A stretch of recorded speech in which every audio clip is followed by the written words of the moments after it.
Ladies and gentlemen, before we get into basketball, we talk a little Game of Thrones in here because that's what we like to do. So if you have not seen the latest episode, Season 8, Episode 3, I'm going to ask you to skip forward to the 2 minute and 35-second mark. All right, let's go. Yo, Jordan, tell me you saw that episode last night. Yo, tell me about it, man. What do you think? Arya got the job done. She took that knife and put it straight in that Night King. And he's like, yo, bro, I'm dead. I can't. No, and man. She's like fucking out of nowhere. Where the fuck she jumped from? And why is her vert like she's jumping up and like up and out, like she like long jumped. She somehow like long jumped from the ground past all those other motherfucking White Walkers and got him in the fucking gut. That's fucked up, man. Yeah, man, because she's the sneaky one. Like she's the one, the girl with no face. Is that what she used to be called? You know, she was sneaking around and like.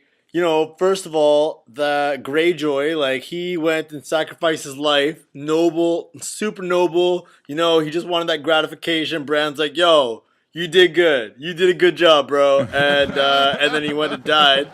And then Bran just, like, cool as a cucumber, just chilling, and just, like, stares the Night King in the face.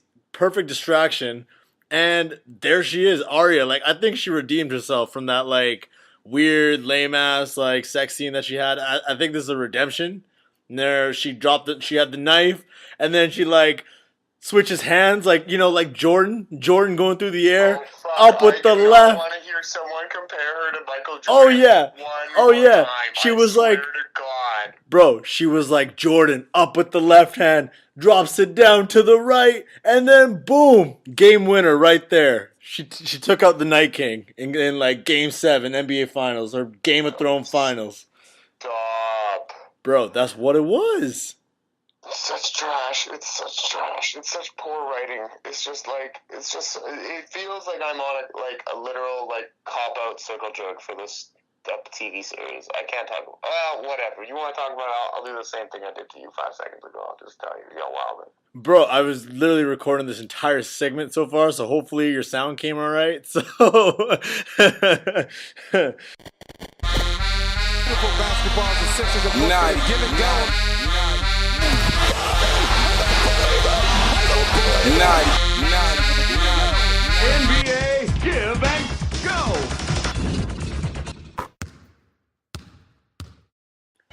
ladies and gentlemen, welcome to a very special round 2 of the NBA playoffs special of the Give and Go podcast. This is one half of your dream team, Raj Sharma, and I'm with my boy, Jordan Taylor.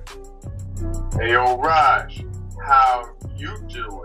Hey man, I'm doing great. Had a wonderful weekend out in Edmonton, Alberta. I avoided all those, Snowmageddon in Calgary. It just missed us there in Edmonton. That was wild. Are you married yet? Nah, I'm single. Well, why are you always going to these weddings? Come back to me when you're married. Yo, in due time, my friend, in due time. But for now, man, I'm way too busy. I'm trying to focus on the NBA playoffs, bro. Hey, and what a time it is. Today on the Give and Go podcast, we've got the second round previews, plus our initial reactions to the first couple games in what is going to be probably one of the better second rounds of this decade. Raj, what you think? Yes, sir. It was a crazy first round of the playoffs where, everything, I felt like it was just kind of like a warm-up, that was like the foreplay, and now it's time to get into the real action here. And it was the higher seed winning every single matchup in that first round, Jordan. Yes, sir. And, unlike the hockey playoffs, which I had a completely busted bracket. Yep. Proud to say, did not select a single NHL playoff hockey matchup correctly this year, which I'm really proud about because that's also just as hard as picking everyone right. It's the same odds, you know what I mean? So I'm pretty good at sports. Totally. My hockey bracket's busted too. But, Jordan, forget about all those guys, man. We got some ball to talk. And the first series I want to talk to you about the game 2 has just happened today. And the Philadelphia 76ers versus Toronto Raptors series is heating up. Toronto Raptors won the first game pretty handily. They dominated all throughout the entire course of the game. And then game 2, Jordan, you want to break down game 2 for me? So, I didn't get to watch this one. Unfortunately, I was still at work. What I can say, looking at the ticker and looking at the highlights of it when I got back, is when you are a team that lives and dies by the three-pointer, prepare to live and die by the three-pointer. And tonight, the Toronto Raptors died. Terrible, terrible deaths. I mean, what I think we really need to look at right now is in game 1 of this series, the Toronto Raptors showed why they are one of the best defensive teams left in the playoffs. Now, fast forward to game 2, and we've got guys like Greg Monroe, James Ennis III, guys coming off the bench for Philadelphia who have no business to be in a playoff game based on their regular season performances, and dominating the Raptors in what our classic segment of the random Raptor killer scrubs. Random scrub Raptor killers. Yeah, that's the one. Random scrub Raptor killers. So I think Philadelphia was able to put it together. Jimmy Butler looked a lot better in those game 2 highlights compared to game 1. It's a tale of the tape. Philadelphia isn't deep, but has a lot of quality starting players. Raj, what you think? Yeah, I watched this game. It was a very uncharacteristic game by a lot of Raptors. Pascal Siakam missed a lot of little floaters in the lane. A lot. And, it was, again, the Raptors got zero production from their bench. Defensively, they were still fine. They were fine defensively. Defensively is kind of where they actually kind of kept this game close, is because of the tough defense they were playing. But nobody outside of Kawhi Leonard could really get anything going. Kyle Lowry kind of pitched in the fourth quarter, but you can't win with just those two guys when Philly's got an onslaught of talent that can make shots. Particularly Danny Green, who I love your pod, but come on, man, he missed multiple wide open 3-point shots, including two in the final minute, and that's just not going to get it done in the playoffs, especially against this tough Philly team.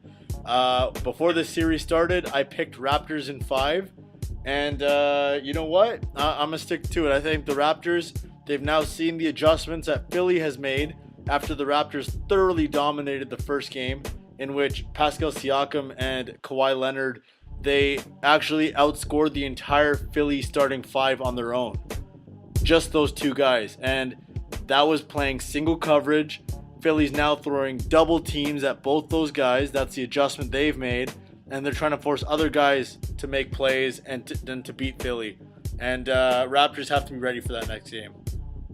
You know what? That's a great comment. In order for them to win, they'll need their team to step up. And you're right. Danny Green missing 7 shots, and from what it looks like, were fairly open looks. That's not going to get it done. Kyle Lowry, he had 14 points.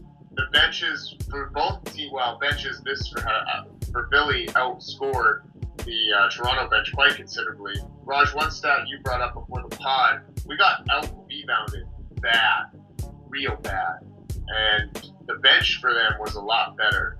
Is this going to be a turning point as far as what's the tail of the tape and the key for the Raptors to try and get a game 3 to kind of get back that home court advantage? Yeah, they gotta bring their big boy shoes. They can't just be a finesse team anymore. This has got to be a grinded out tough game.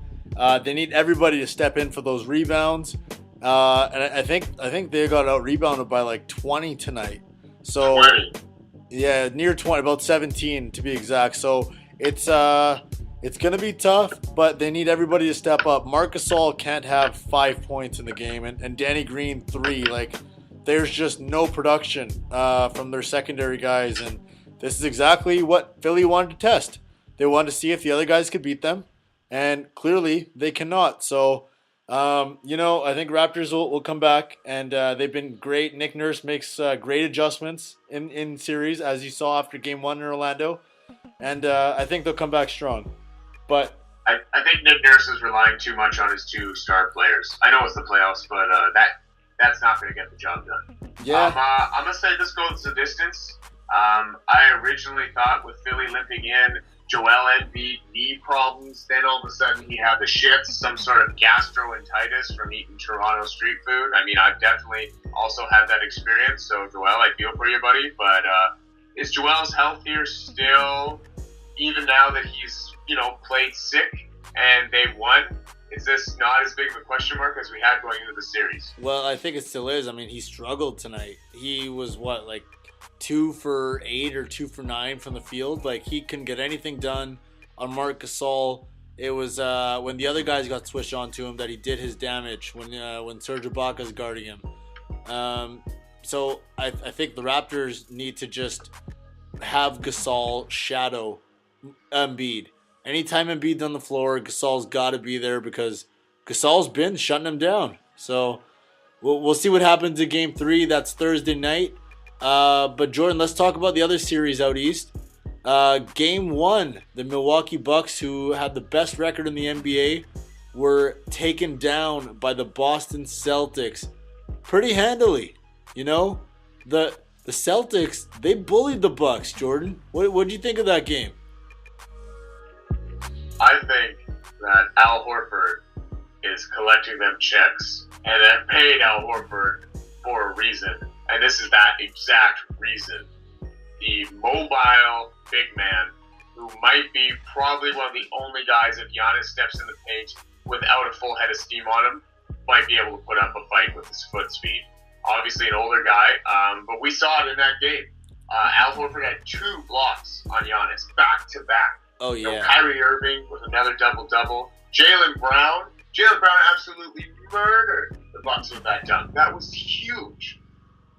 And I think the biggest thing to note here is a lot of the Bucks players who've been playing so well in the regular season, they kind of shied away in this second round. Guys I'm talking about like Eric Bledsoe, Sterling Brown, who hasn't obviously spectacular for them, George Hill.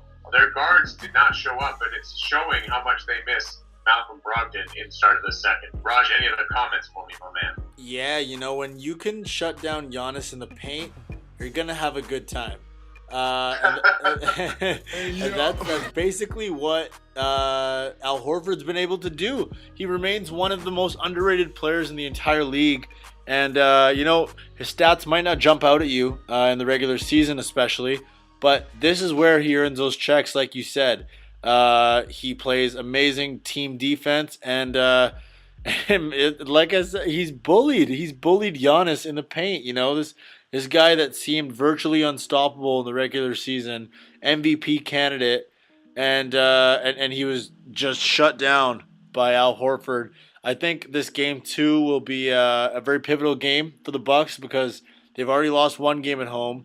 They need to prove if they are that championship contender that they claim to be. They need to prove that they can beat this Boston Celtics team who looks to be finally hitting their stride right at the appropriate time. Gordon Hayward starting to look like himself again. Kyrie doing Kyrie things where he just goes out and gets buckets, and he remains one of the most prolific one-on-one scorers and fourth quarter clutch players that we have in our game. So he's showing why he deserves to be there. I mean, it's the Kyrie show. So, do you think that the Bucks are going to have a hard time beating the Celtics after watching that Game 1 beatdown? Yeah, I hate to overreact to one game, but I think that's kind of our job here. So yeah, man, I'm worried for the Bucks. I'm absolutely worried. This Celtics team is playoff tested, and the Bucks, their last playoff series win against who'd they play in the first round? The Pistons, the depleted Pistons. That was like their first playoff series win in like 10 years. So since Ray Allen and Sam Cassell were the backcourt for the Bucks, fear the deer. Give me that throwback jersey. Oh, yeah, that jersey was fire, but the record has not been. So let's see what they can do. This is the real test coming up here, man. If Giannis is the MVP he claims to be, he needs to get this W. I mean, I think it's really going to come down to these guys who have not been in this situation before. The Bledsoes, the Lopez, you know, the George Hill, obviously George Hill being to the finals with LeBron, you know, Lopez getting to the second round a couple times. Bledsoe, this is Bledsoe's, this is now or never for Bledsoe, man. This is his time to say, yeah, I got traded here. This is a playoff series. I don't go into a lot of playoff series. I deserve to be here. I deserve to be playing as a elite basketball point guard.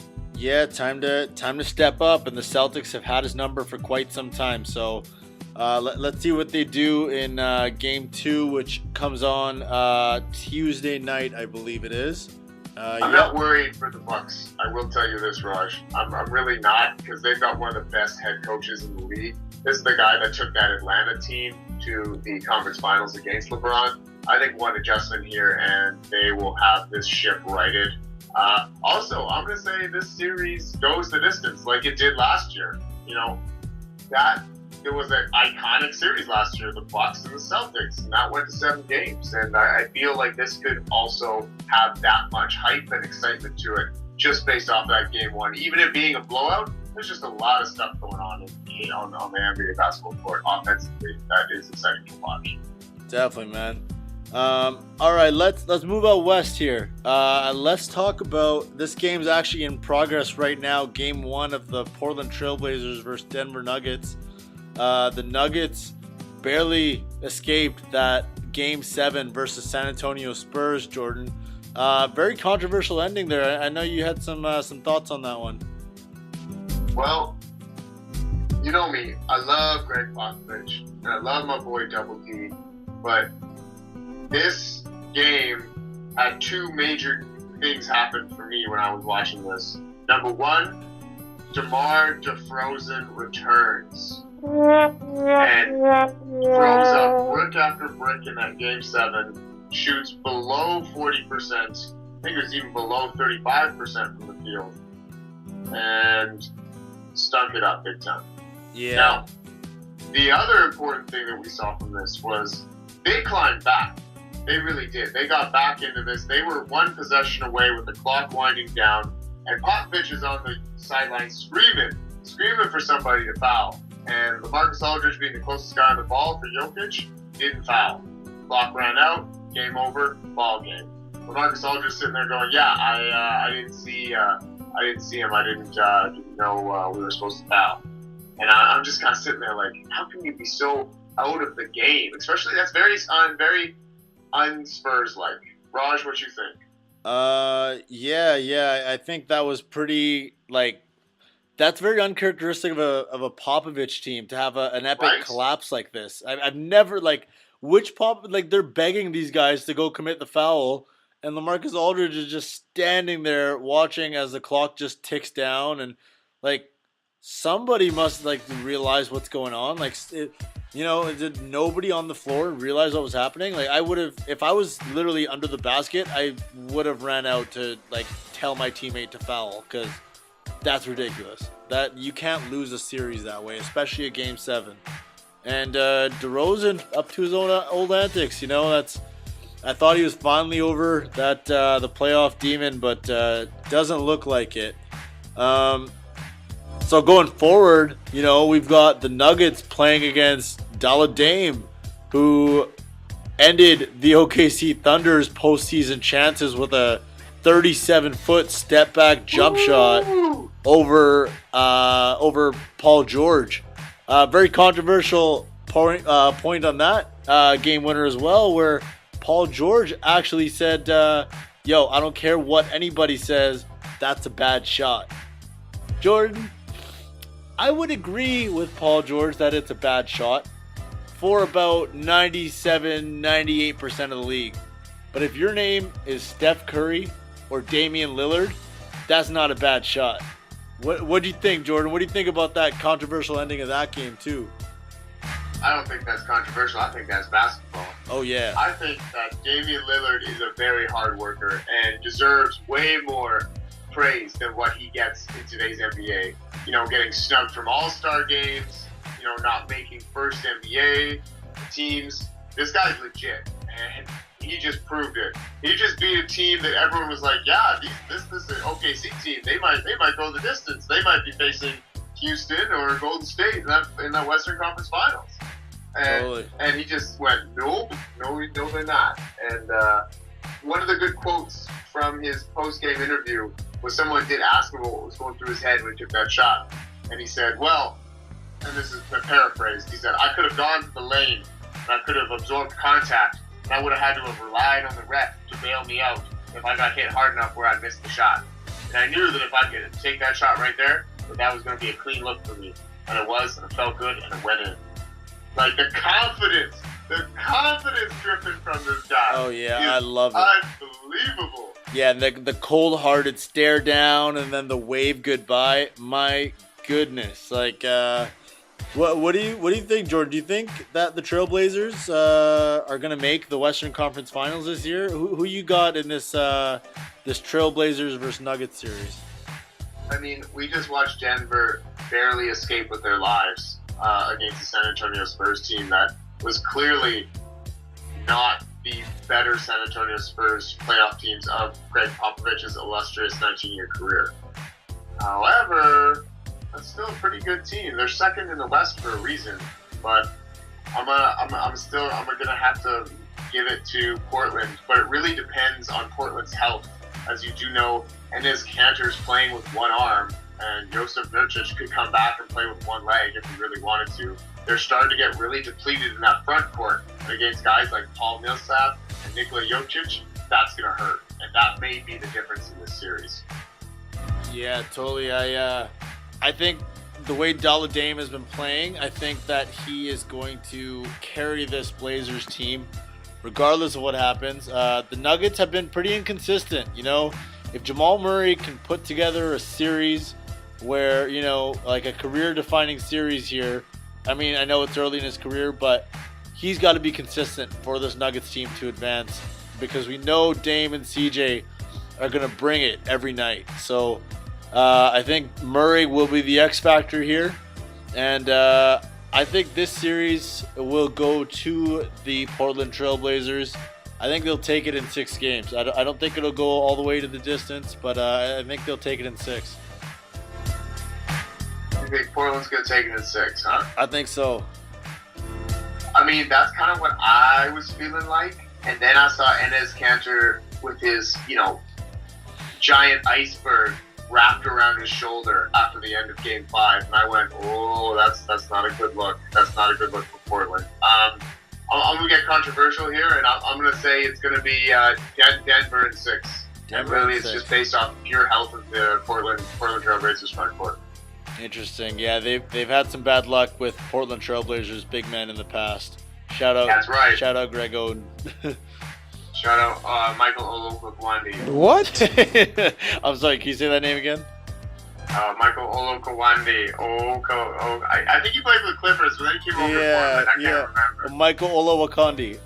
Wakanda. Ola Wakanda. Yeah, I'm seeing Avengers tomorrow night. Don't say shit.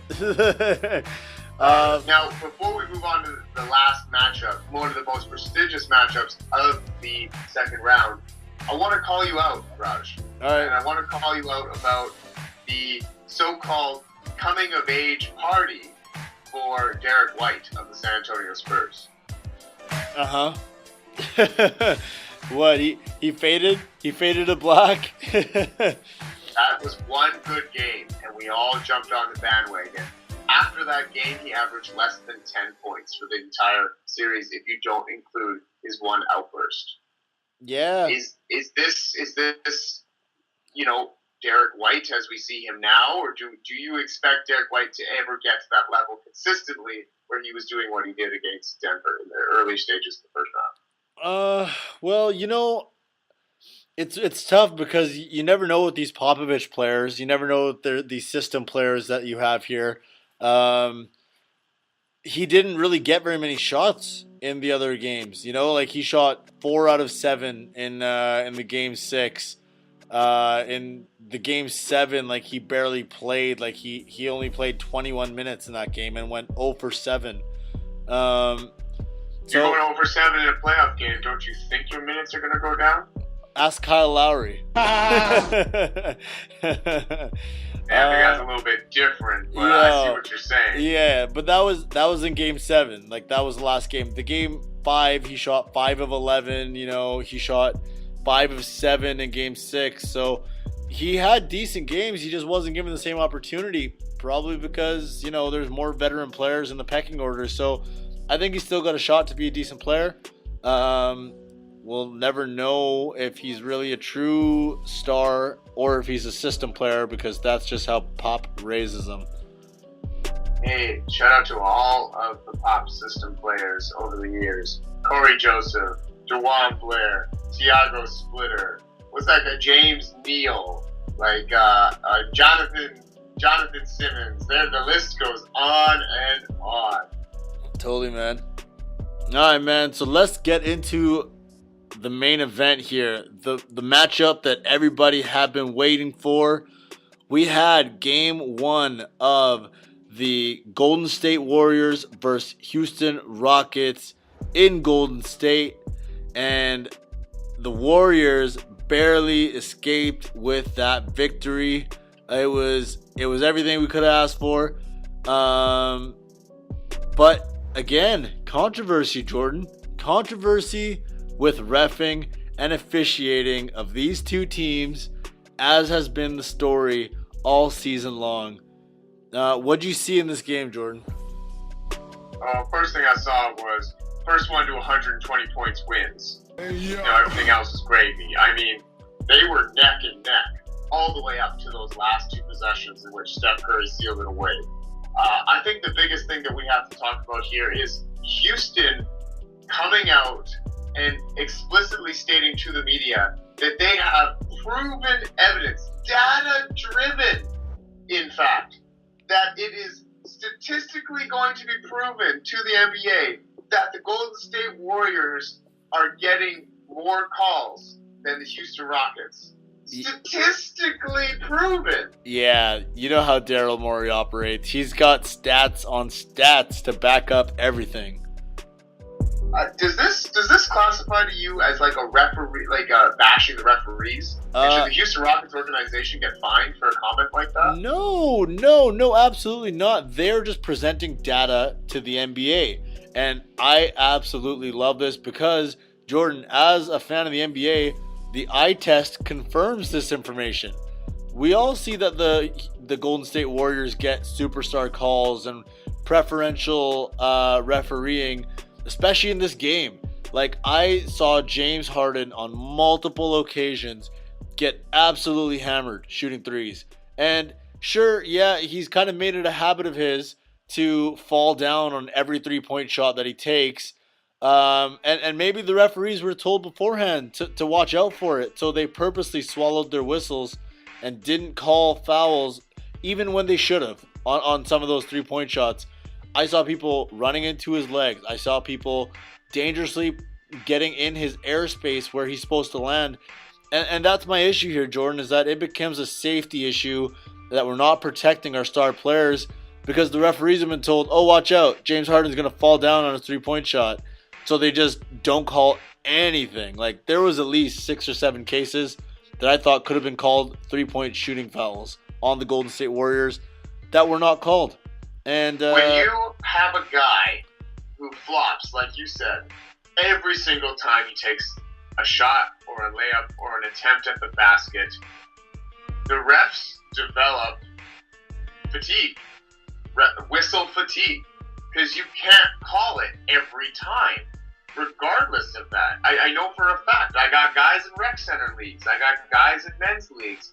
All they do is they put their head down, and obviously this is rec league, not NBA level talent, and they just throw their arms in the air expecting to get the call. And I'm glad that the refs aren't rewarding that. I agree with you that airspace is something that's really important, and that you cannot be underneath guys, hashtag Zaza Pachulia, when they're taking jump shots. Yep. But I don't feel like a lot of those calls were super justified to go James Harden's way. Yes, I agree. I'm going to give you at least 3 or 4 of them when I watch the tape again. But 6 or 7, that's giving him every advantage. And there is a little bit of bumping in the NBA. There's guys who are getting absolutely hammered out there who are not the Golden State Warriors and who are not James Harden. So they're not getting any of those calls.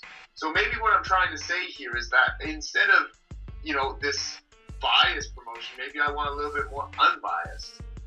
But one quote before I leave you with that thought is that there was one of the sports writers came out and said, Kevin Durant, to have a good game, just needs to shoot the ball well. James Harden, to have a good game, needs the refs to give him a good game. Raj, what you think?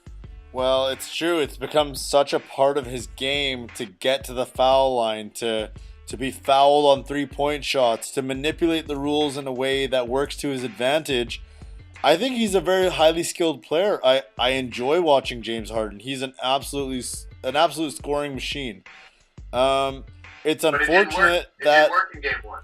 Yeah, see, like it's unfortunate that these, the playoffs are a more physical game where a lot of times you can't rely on the refs to bail you out, and that's where James Harden runs into trouble because, as we know, the refs, they allow a lot more contact in the NBA playoffs compared to the regular season.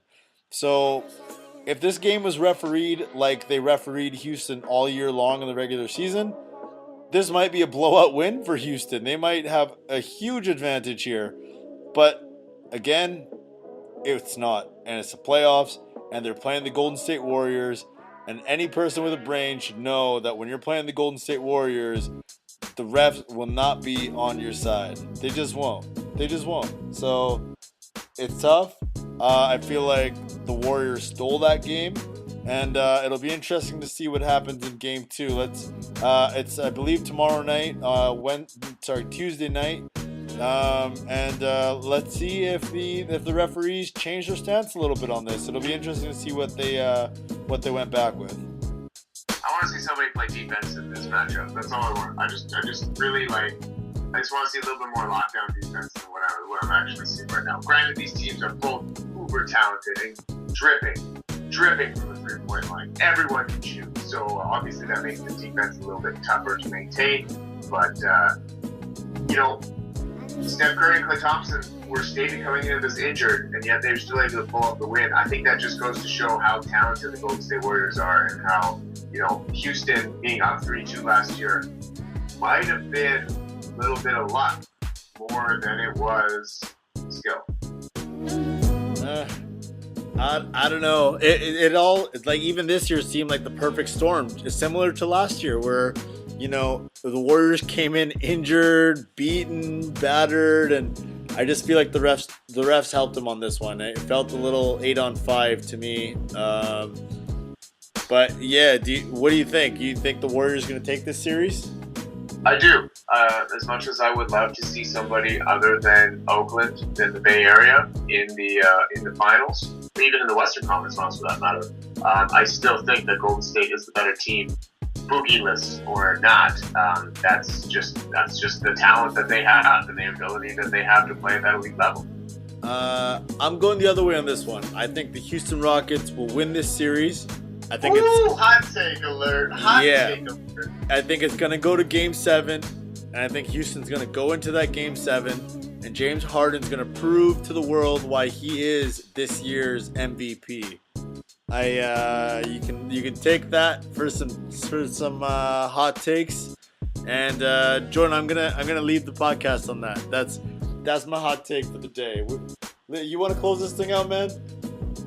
Hey, why don't you take that for data, Daryl Morey, and show the NBA that data? Take that for data. It's the Give and Go podcast with your hosts, Raj and Jordan.